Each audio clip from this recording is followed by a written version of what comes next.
කෙල්ලෙක්ට ඊට වඩා මොකද කොල්ලෙක්ගෙන් ලැබෙන්න ඕනේ?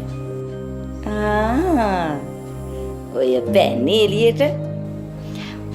එයා හොඳට ඉගෙන ගත්ත එක්කෙනෙක්. ඔය දුප්පත් නිසා තමයි එයා ඩ්‍රයිවිං ජොබ් එක කරන්නේ. අනිමි මට එයාගේ චරිත සහතික ඕනේ නෑ. ඒ මොන වුණත් අපි යාට කැමති නෑ. කැමති වෙන්නේ ඉතින් කොහොමත් එහෙම දෙයක් නැහැ. මම මේ තාමත් කියන්නේ ඒ ළමයා හොඳ ළමෙක් කියලා විතරයි. අනික අපි අතර එහෙම සම්බන්ධයක් මොකුත් නැහැ. ඒකත් එහෙමද? හරි. එහෙනම් බත් කටක් කන්නකෝ. මේ නොකා ඉන්නවා කියන්නේ මොකක් හරි ප්‍රශ්නයක් තියෙනවයි කියන එක. පුදුම වදයක් තියෙන මෙයාගෙන් නම්. ආකිය.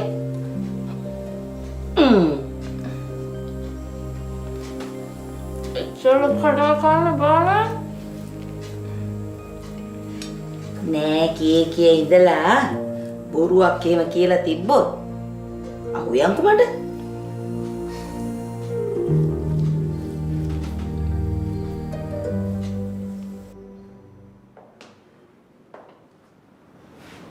සර්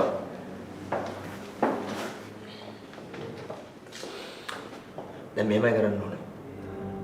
උඹ යනවා ඉස්සරහ කේක් ෂොප් එකට. ඉල්ලා ගන්න හොඳ අයිසිං කේක් එකක්. අරගෙන කැන්ඩල්ස් එහෙම අරගෙන ලෑස්ති කරන්න ඕනේ. හැබැයි සර් මේ මක් කරන්නද යන්නේ? උටි එක තමයිනේ දැන් මේ කීමෙන් ඉන්නේ. නැත්නම් බයින්න එපා පොඩ අහගෙන ඉන්නකෝ. තමා වෙන්න ඕන සර්.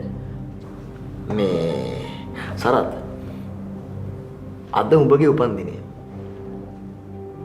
මගේ අම්මෝ සර් මම පෙබරවාරි 29.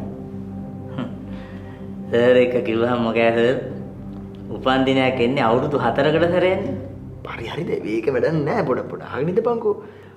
දැන් උඹ හිතන්න ඕනේ උඹ උපකල්පනය කරන්න ඕනේ අද උඹේ උපන්දිනය කියලා. පුළුවන් නේ? අනේ සර් අපේ අප්පුච්චා එහෙම දැනගත්තොත් පපුව බැල්ල මැරි.